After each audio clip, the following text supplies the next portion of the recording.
अस्सलाम वालेकुम। क्या हाल चाल है? उम्मीद है कि आप सब खैरियत से होंगे और अल्लाह ताला हम सबको अपने हिफ्ज़-ओ-मान में रखें। आमीन सुम्मा आमीन।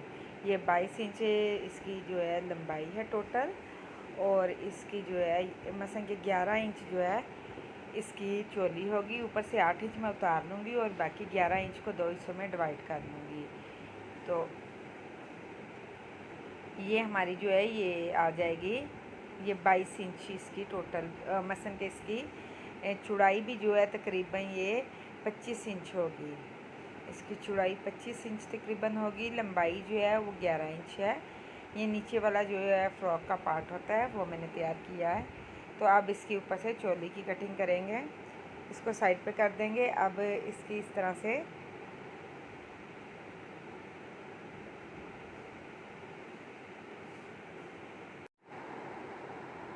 ये तकरीबन 12 इंच जो है 13 इंच, तो सॉरी, एक हिस्सा जो मैं कटिंग कर लूँगी 13 इंच का। बाकी जो बैक हिस्सा है उसके साथ मैं 1.5 इंच दोनों तरफ से 3 इंच बढ़ा रखूँगी ताकि बटन पट्टी तैयार की जा सके।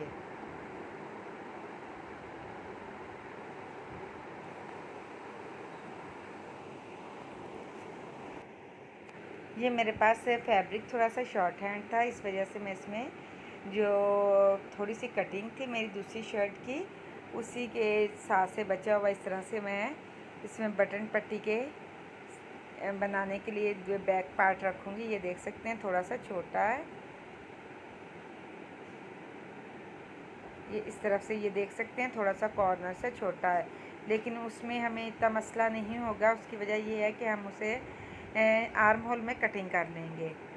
तो ये आपको एक टिप दे रही हूँ, अगर आपकी बॉडी में कोई मसला आ रहा है कि वो बॉडी सही से नहीं बन रही, तो उसका जो हिस्सा छोटा है तो उसको आप आर्म होल जिस तरफ से कटिंग करने हैं उस तरफ कर लीजिएगा। ये देखिए ये नीचे से कॉर्नर उसका कटा हुआ है, लेकिन मैंने उसको इस्तेमाल कर लेना है आर्म होल जिस तरफ से कटिंग होनी है।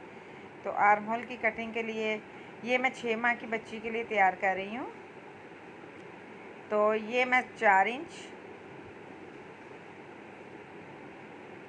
4.5 इंच कर लिया। थोड़ा मौसम गर्मा के लिए मैंने तैयार की थी, तो आप अपने जो है मौसम के अकॉर्डिंग अब ये है कि मौसम सरमा के लिए भी आर्म होल थोड़ा गहरा और खुला ही रखा जाए ताकि नीचे से हाई नेक वगैरह का इस्तेमाल हो सके। तो ये देख सकते हैं अब यहाँ से जो है ये मैं 11 इंच और नीचे से भी 11 इंच ही। छोटी बच्चियों की अमूमन मैं ज़्यादा फ्रॉक में शेप नहीं करती, तो इस तरह से अब इसका जो है ये नेक भी कटिंग कर लूँगी।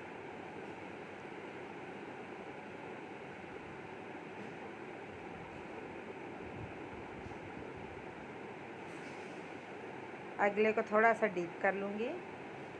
ये तकरीबन 1.5 इंच चौड़ा 1.5 इंच गहरा था, और अगले को जो है थोड़ा सा मैंने डीप कर लिया। चलिए अब इसकी स्टिचिंग करते हैं इसी डोरी के साथ।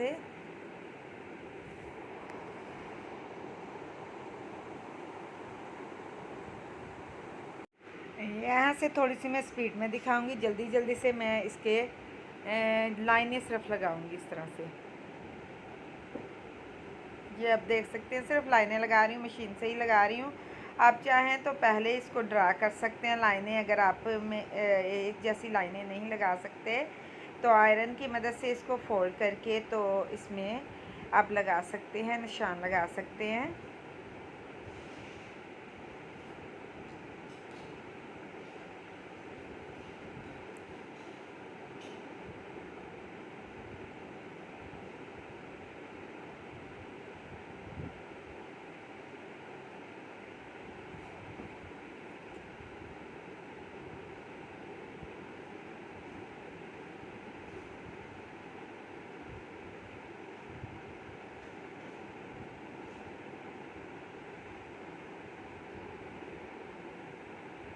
तो अब इसके जो शोल्डर को हम आर्म होल को ऊपर से शोल्डर को हम स्टिच कर लेंगे। और आप चाहें तो इसमें चुनट भी बना सकते हैं और प्लेट भी बना सकते हैं। चोली को आप जिस तरह से मर्ज़ी बना सकते हैं।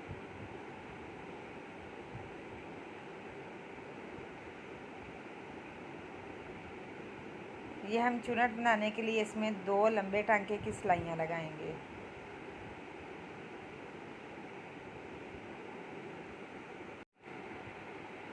दो लंबे टांके की सिलाइयाँ लगा लूँगी मैं।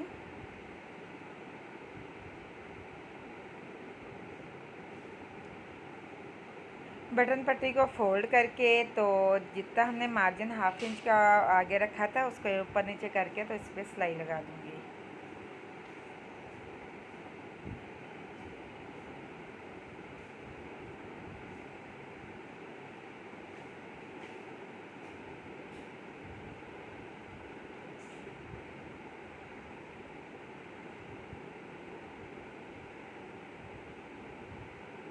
तो अब इसको इस तरह से करूँगी कि चुनट बनाने के बाद दोनों धागे एक ही साइड से खींचने हैं।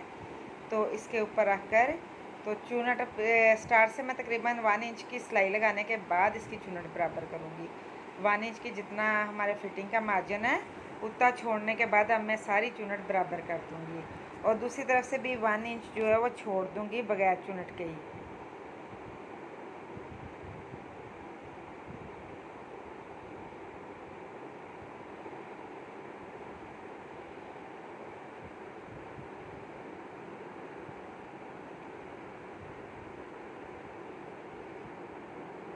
ये रही हमारी जो है वो फ्रॉक। तो अब मैं इस तरह से करूँगी कि इसकी मगज़ी वगैरह लगा दूँगी और दूसरी साइड पे भी बैक साइड पे भी इसी तरह से हम ये लगा देंगे और कच्ची सिलाइयाँ रिमूव कर देंगे। ये हमारी जो है फ्रॉक की चुनट आ गई हैं। तो अब मैं इस तरह से करूँगी कि ये अब इसकी जो ये इस तरह से रेब है इसकी मगज़ी कटिंग करूँगी। ये एक ही आर्म होल पे लगाने के बाद तो आपको फिटिंग की सिलाई लगाने के बाद बाकी जो है उसी मेथड से मैं लगाऊंगी। ये देखिए मैंने तकरीबन 1 इंच और 2 पॉइंट है ये इसकी टोटल जो है चौड़ाई। तो यहाँ से कॉर्नर कटिंग कर दूँगी। जितनी खींच के लगाएंगे और जितनी अच्छी रेब होगी उतनी ज़्यादा ये मगज़ी अच्छी लगेगी। मेरी मशीन में थोड़ा सा मसला आ रहा है।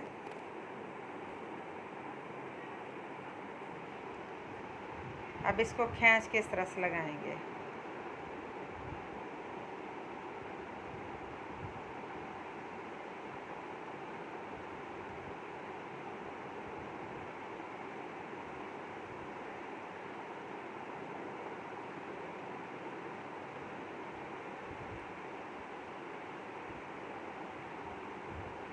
अब इसको इस तरह से करके तो इस तरह से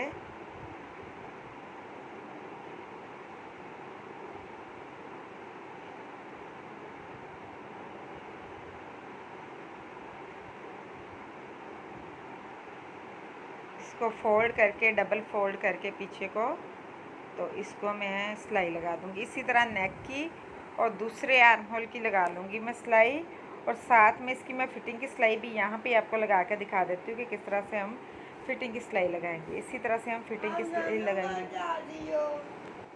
तब इसकी मैं फिटिंग की सिलाई लगा दूँगी। सेम इसी मेथड से मैं जो है दूसरे आर्म होल पे भी पाइपिंग लगाऊंगी और इसी तरह से मैं नेक पे भी लगा दूंगी। तो इसको नीचे से फोल्ड करने के बाद इसकी फाइनल लुक मैं आपको दिखाती हूँ। ये देख सकते हैं ये इस तरह से आर्म होल हमारा आएगा। तो ये इस तरह से आएगा। तो अब मैं इसकी ये फाइनल लुक आपको दिखाती हूँ। बहुत ही खूबसूरत लगती है इस तरह की फ्रॉक। ये देख सकते हैं। उम्मीद करती हूँ आपको ये पसंद आई होगी। अगर पसंद आए तो लाइक एंड शेयर ज़रूर कीजिएगा और मेरे चैनल को सब्सक्राइब करना ना भूलिएगा। मेरे फेसबुक पेज को भी ज़रूर ज्वाइन कीजिएगा। डिस्क्रिप्शन बॉक्स में लिंक डाल दिया है। और मेरी अगली वीडियो आने तक के लिए अल्लाह हाफिज़। अपना ख्याल रखें, खुश रहें, आबाद रहें, जहाँ भी रहें। अल्लाह हाफिज़।